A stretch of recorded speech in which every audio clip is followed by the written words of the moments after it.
хомут пердесін тігеміз. Ол үшін бізге үйдің биіктігіне 1,5-2 метр қосып аламыз. Көлденеңінен ұзындығынан жіберетін боламыз.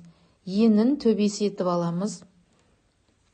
2-ге бүктеп матамызды түзулеп қиып алғаннан кейін тура ортасынан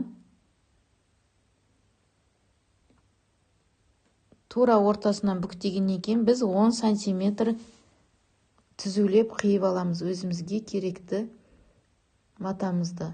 Бұл бізге кришка есебінде керек болады. Лентаны жауып тігетін боламыз осы 10 сантиметр матамен.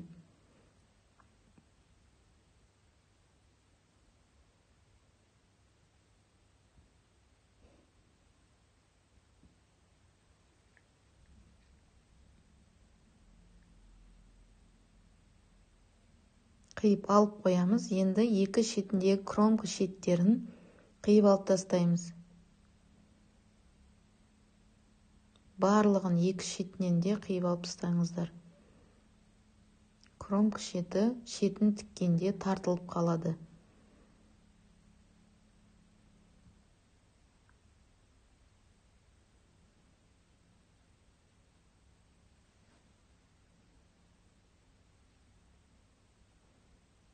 Енді матамызды бұрышынан көлденең жағымен ені жағын біріктіріп, бұрышынан осылай біріктіріп қоямыз. 5 сантиметр өлшейміз бұрышынан. Қайшымен белгілеп кетеміз. Бізде мата қазір 2 қабаттап тұр. 5 сантиметр деген 17 сантиметр қиямыз. Әр 17 сантиметр қиып, матаның екі шетінде осылай қиып алып кете береміз. Астыңғы матанда, үстіңгі матанда осылай қиып аламыз. Астыңғы мата біткенге дейін осылай 17 сантиметрден қиып шығамыз. Белгілеп қоямыз. Біз осылар арқылы складка жасайтын боламыз. 5 сантиметрлік лентамызды алып,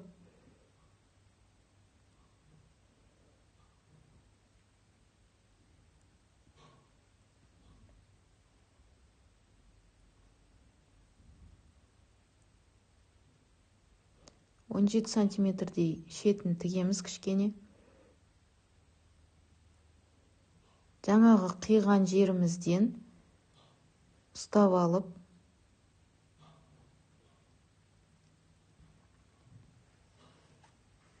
өзімізге қарай складка жасаймыз.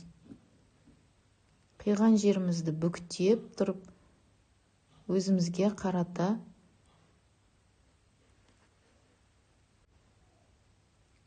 складканы өзімізге қарай қиған жерімізден ұстап,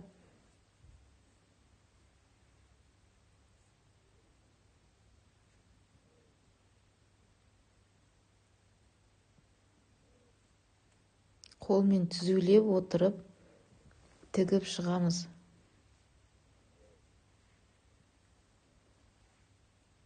Тағы да белгі қойып кеткен жерімізден ұстап алып, сонда бізде әр складка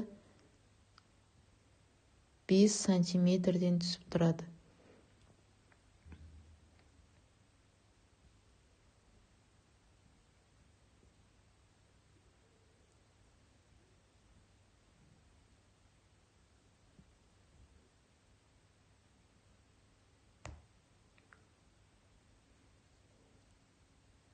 Бұл ерекше перделердің бірі, қазіргі кезде дизайны да ерекше болып шығады.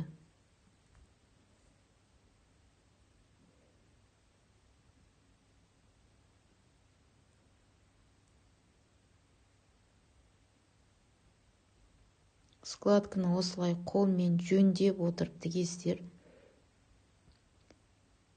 Бір-бірінің үстіне шығып тұрады складкалар.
бір складка біткен жерден тоқтап тұрып, екінші складканы жасайтын боламыз. Келесіде тағы бір складкадан тігіп аламыз кішкене, сосын келесі складканы жасап кете береміз. Яғни складканың жартысына келгенде келесі складканы жасайтын боламыз.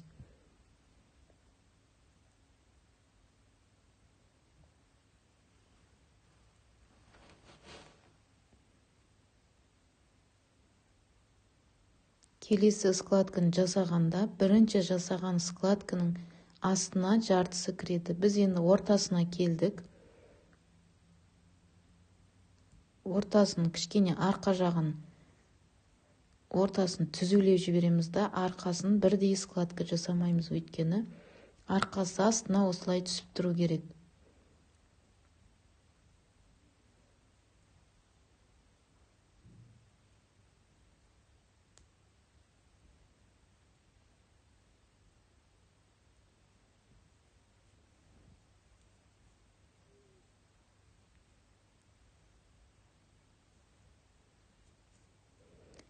Енді келесі складканы дәл ортасына келгеннен кейін бірінші складкаға қарама-қарсы складканы жасаймыз. Яғни өзімізден машинкаға қарай складка жасаймыз. Ортасындағы складканы төбесін бірдей етпейміз. Арқа жағын лентадан түсіріп тұрып тігеміз, ұшын ғана тігеміз. Осы жерлеріне мән беріп қараңыздар.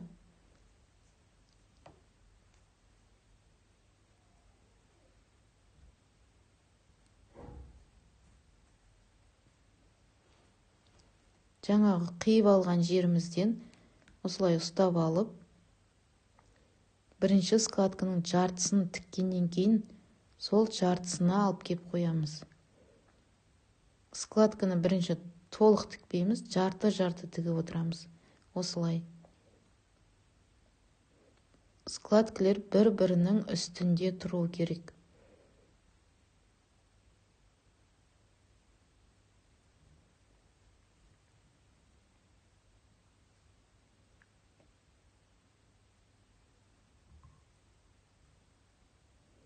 Бұл перде ілгенде өте ерекше әдемі көрінетін перделердің бірі.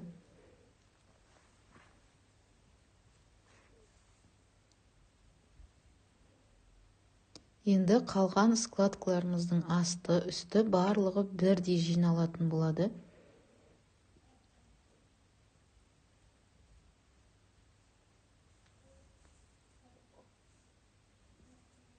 Складканың жартысына келгенде тоқтатып қойып, келесі складканы жинайтын боламыз.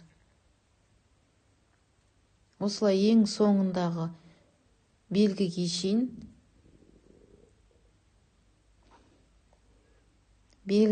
шейін тігемізде соңғы белгіні түзу тігіспен жүріп өтеміз. Осылай біздің складкаларымыз аяқталды. Осы жерден осы белгіге шейін тоқтатып, лентамызды қиып алып тастаймыз.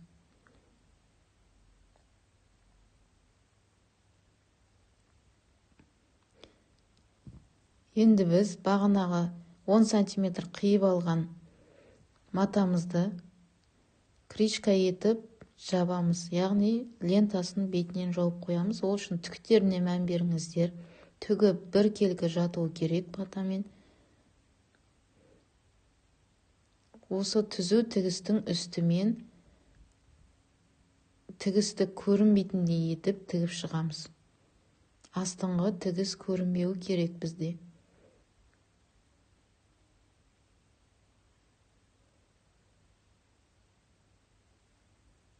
Бұл хамут пердесі 1,5 метр жинағанда, складкаға жинағанда 1,5 метр болады.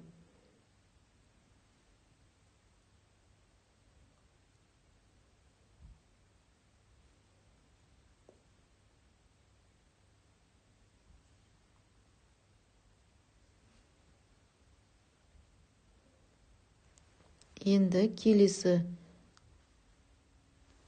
тігіспен лентаның бетін жауып шығамыз.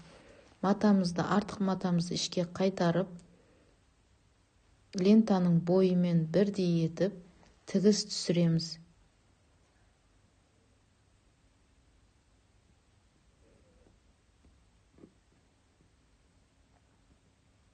Матамыз бұралып кетпеу керек, соған мән беріңіздер. Лентаны үтіктеп алсаңыздар да болады.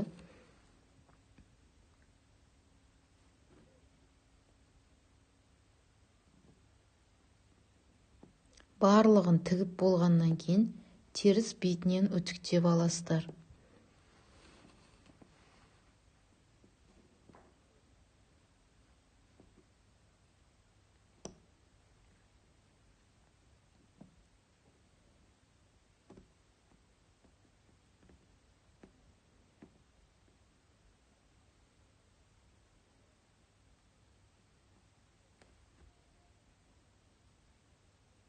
Енді жандарын тігіп шығатын боламыз. Міне бізде осылай складкалар пайда болды. Енді жанын 2 сантиметр ішке, тағы да 2 сантиметр қайтарып, общий 4 сантиметр қайтарып, закрепка беріп отырып, жандарын тігіп аламыз.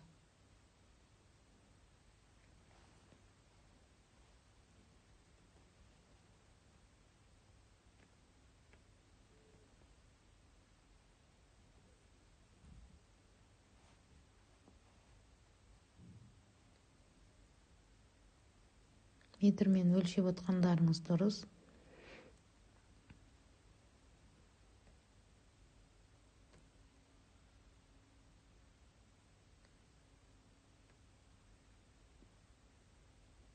Келесі жанын тіккенде кішкене қиып жіберіңіздер. Осылай түзу шығу керек.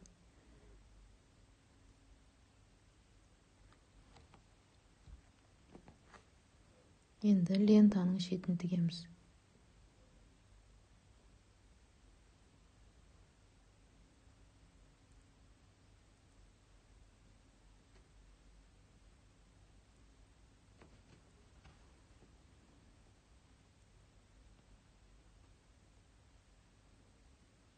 Ең соңында ең астын тігіп аласыздар.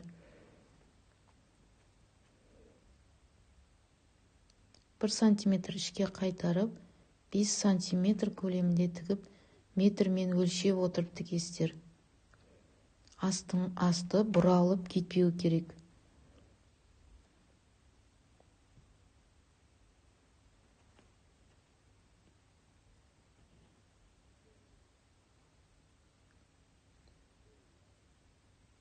Алты сантиметр өлшесеңіздер, 1 сантиметр ішке қайтарасыздар, сонда 5 сантиметр тігіледі.